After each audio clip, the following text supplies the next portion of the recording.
This is Lisa from Mobile Tech Review, and it's that time of year, Samsung Galaxy S launch time. This is the S25 Ultra, so we'll also be reviewing the S25 Plus for those of you who don't want the most ultra of everything Samsung has to offer. New look for this year, which is, I think a lot of people so far have liked that straight sides all around, not just the top and the bottom, sort of like the old Samsung Galaxy Note, but straight sided all around. I don't think it's iPhone derivative. Sure, the iPhone has straight sides too, but it looks like its own thing for sure. And it's got these curved edges, so it's a little more comfortable in the hand, doesn't dig in. I would say I find it's more comfortable to pick up, more easy because the sides are straight, but when holding it, the curvy one might be a little more comfortable, so whatever. Anyway, new design, 6.9-inch Super AMOLED display, dynamic AMOLED 2X is what they call it, QHD plus resolution, 120 hertz. Beautiful looking, no problem with graininess or anything weird that I've seen. It's a very nice looking display. New Qualcomm Snapdragon 8 Elite processor for Galaxy, which means it's overclocked by 100 megahertz. Having reviewed the OnePlus 13 recently with the same processor, do I really feel a difference between those two? No, it's hard to tell 100 megahertz when you're talking phones that running in the gigahertz speed level. So there's that. Of course, we have OneUI 7 with Android 15. That will be coming to previous generation Galaxy phones, so that's not going to be a big difference for long. But I will say that combined with the Snapdragon 8 Elite processor, wow, it just feels more fluid. The animations, the interaction with the interface, no more does it seem like what the iPhone is just zippier, you know, to navigate. This is really, it's good stuff here. So that's what's new. What else is there to see? Well, we're going to find out now. So what else is new? Well, AI. Not that there wasn't AI plenty in the S24 line, not that some of these features won't be getting there. We have the now briefing on the home screen, a little pill-shaped thing. It's supposed to remind you of the iPhone's dynamic island, I think.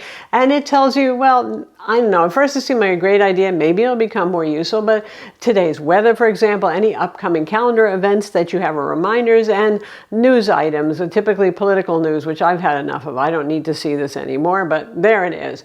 And you can see on screen all of the Samsung Galaxy AI features, a lot of photo editing features that people love. You've got summaries of emails, all that usual thing. Considering that Samsung spent half of their Unpacked event that I attended covering AI stuff, boy, okay, there's AI on the phone, and you have a slider switch to set whether the only AI stuff that you want is processed locally on the phone for those who are either concerned about data consumption or more likely privacy. Anyway, I don't feel like beyond the mostly image editing capabilities that AI on a phone has really rocked anybody's world so much yet, but there it is. It's there. It's got the NPU. It can do the AI stuff. All right. Yes, we still have an S Pen on board. Yes, the Ultra is still everything in the kitchen sink, all the features that Samsung has, biggest screen, fast processor, S Pen still here. And a lot of people are bummed because the S Pen lost its Bluetooth capabilities for some, more advanced uses. You want to use it as a remote shutter control, for example. Gone. That's not there. S Pen still functions fine as a pen, just a more limited set of features. Samsung says that focus groups, they thought that most people weren't using it. Apparently now everybody's coming out of the woodwork on forums and such saying that they really did use it. So if enough of you cry loudly enough, maybe Bluetooth can come back again. Pen still lives in the silo at the bottom, which is a good thing, right?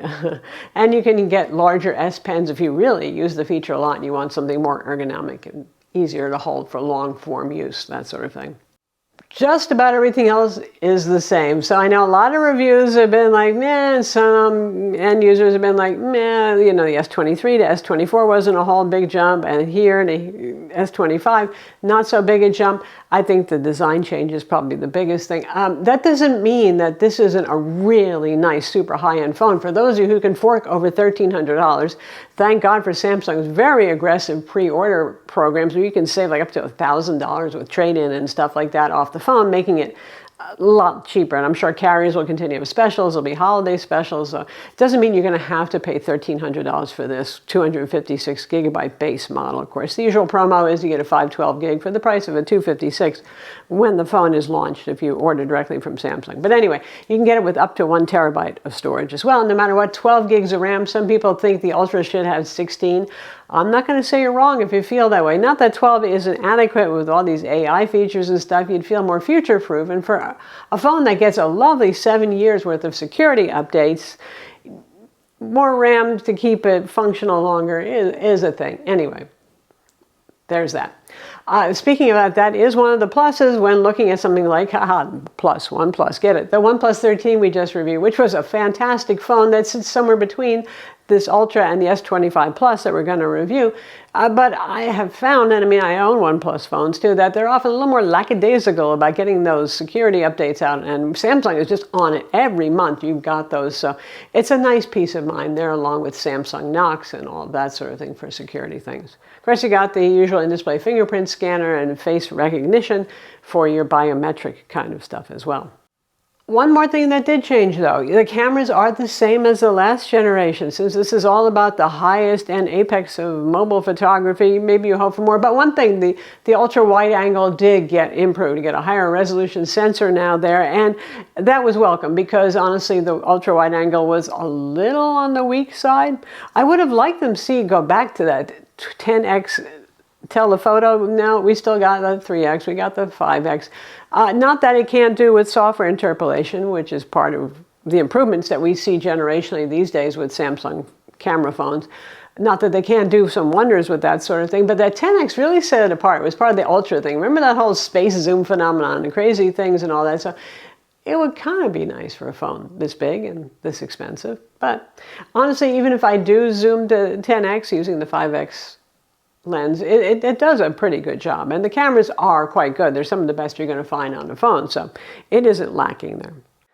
So of course we have 5G, sub-6 and millimeter wave. You have Wi-Fi 7, Bluetooth 5.4, NFC, GPS, all the usual things, and Samsung DeX, which I know a lot of you folks love. I like DeX too, so that's a good thing.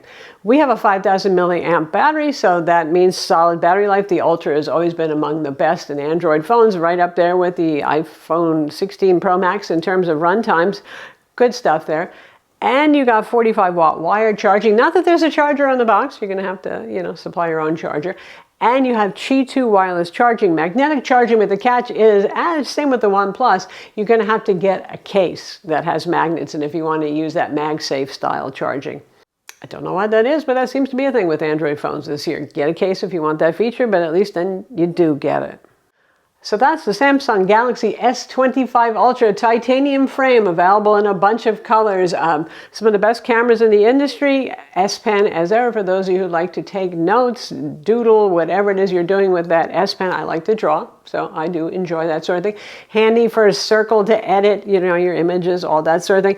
Really fast, the most fluid yet. And I'm comparing this to the out-of-box experience with the S24 Ultra, for example, in comparison. So yes, we all believe that phones get slower the longer we use them. I'm not so sure if they really do, but anyway, out of the box, this one is just faster. And they've done a good job, but it's a thing with phones now. Things don't change so much from generation to generation, which will hopefully save you some money. And given how well built these things are, they do last if you're going to keep them 3 or 4 years. I'm Lisa from Mobile Tech Review. Be sure to subscribe to our YouTube channel for more cool tech videos and hit the notification bell so you know about them.